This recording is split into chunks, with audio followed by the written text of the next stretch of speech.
Welcome to my YouTube channel, How to Type in Igbo Using Your Laptop. Open your Microsoft document. Go to Insert. At the end of your right hand side on the screen, you will see symbol. Click on symbol. Add new symbols. So there are different types of Latin alphabets. Click on the Igbo vowels, the A, the O, the O sound. Create shortcut keys and also the ng sound, that's the M with dot.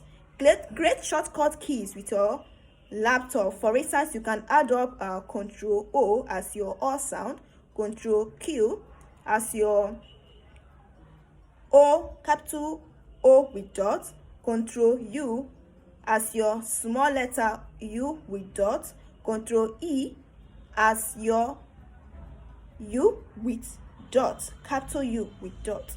Okay, so when you are typing your alphabet, once you get to the point you use your E sound, that is the I with dot up and under, your U that has dot, O sound, and O sound, that is the O with dot. You can easily put in this shortcut, control this, control that, because you already know what to save it with.